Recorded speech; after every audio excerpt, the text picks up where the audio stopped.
सम्यक दर्शन, सम्यक ज्ञान और सम्यक चारित्र तीनों की एकता हो, वही जीव रत्नात्रय धारी है। ऐसे रत्नात्रय धारी ही मार्दव धर्म को पूर्णतः पाल रहे हैं, उसमें निमग्न है, उसमें लीन है, जो आज की कक्षा में अपन चर्चा का विषय बनाएंगे। एक छोटी सी वस्तु की प्राप्ति होने पर भी ये जीव मान कषाय में कैसा चला जाता है। ये वस्तु मेरे पास है, अन्य किसी के पास नहीं। इस वस्तु की प्राप्ति मैंने की है और कोई कर ही नहीं सकता। ऐसा जो उसका भाव है, यही मान कषाय है। और ऐसी कषाय यदि उसने लंबे समय पाल कर रखी तो प्रकृति कहती है समय की चिंता मत करो, 70 कोड़ा कोड़ी सागर तक अब ऐसे ही मान कषाय में जीना। जहाँ जीव को चिंतन करने के लिए कोई विषय नहीं मिलेगा, वहाँ भी वे अनंत अनंत पर्याय उसे कहेंगी, उसे समझा देंगी। तुमने जितना मान किया था एक पर्याय में, वहाँ इतना बंद कर लिया था कि ऐसी अनंत पर्याय भी और धारण करना है, अभी छूट नहीं पाओगे।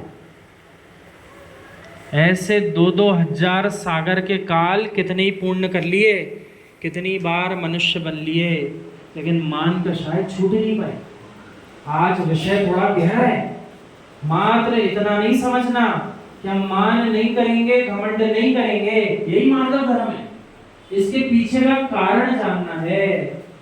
मान कषाय होती किसके पीछे? 2 तरह के द्रव्य होते हैं, बद्ध अबद्ध।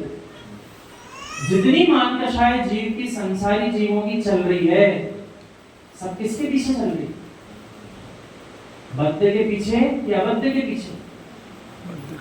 अबद्ध के पीछे चल रही है। बद्ध के पीछे आज तक कषाय की नहीं किसी जीव। बद्ध कौन, अबद्ध कौन, पहले ही समझना पड़ेगा। अबद्ध वो है जिसका मेरी आत्मा से बंधन रूप में कोई संबंध नहीं। जितने अनंत पुद्गल द्रव्य हैं सब अबद्ध हैं, मेरी आत्मा से जुड़े नहीं है कोई। लेकिन उन्हीं अबद्ध द्रव्यों के पीछे आज तक मैंने मान कषाय पाली, जबकि एक भी द्रव्य ऐसा नहीं रहा जो मेरे साथ त्रैकालिक रहा हो। एक द्रव्य भी ऐसा नहीं रहा। स्वयं की आत्म द्रव्य जो आत्मा है, बस वही जीव की है, वही अपनी है। उसके अलावा जितने भी अबद्ध द्रव्य थे, सबको मैं अपना मानकर, अपने से बांध कर जीता रहा। कितनी बड़ी भूल करता रहा। बाकी पर्यायों को छोड़िए, इसी पर्याय में जितना द्रव्य संग्रहित कर लिया, उसमें से कौन सा ऐसा द्रव्य है जो अगली पर्याय में साथ जाएगा? जो तन पर वस्त्र धारण किए, वो भी अंतिम क्रिया के समय जीव के निकाल दिए जाते हैं। पता है कि नहीं आप लोगों को? हमसे अच्छे से ही पता होगा। अंतिम अवस्था में जो वस्त्र हैं शरीर पे, तो शरीर तो जलाएगी ये जीव। उसको जलाने के पहले जो आखिरी अवस्था थी आपकी पहने हुए वस्त्र की, उन वस्त्रों से भी रहित कर दिया जाएगा। ऐसे अनंत अबद्ध द्रव्यों को पकड़कर आज तक मैं जीता रहा। और जो एकमात्र बद्ध अवस्था में मेरी आत्मा जो मेरे साथ बंधी है, जिसका मैं वेदन करना चाहता हूँ, उस बद्ध अवस्था के दर्शन आज तक नहीं किए।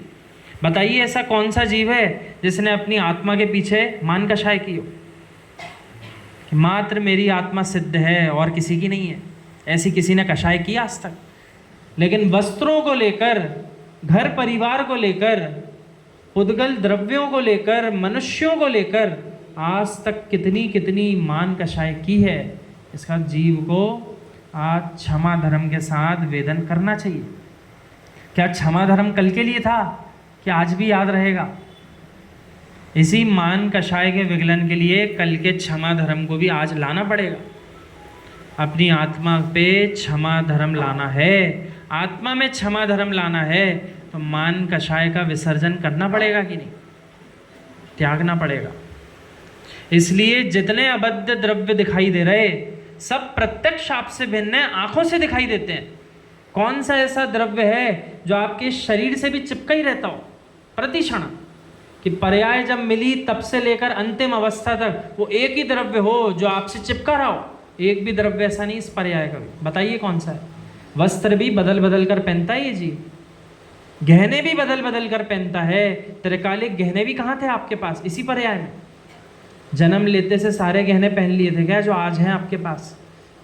नहीं पहने थे। एक भी वस्तु ऐसी नहीं जो आपके पास इस पर्याय में जन्म के साथ रही हो और जन्म के अंत तक रहे।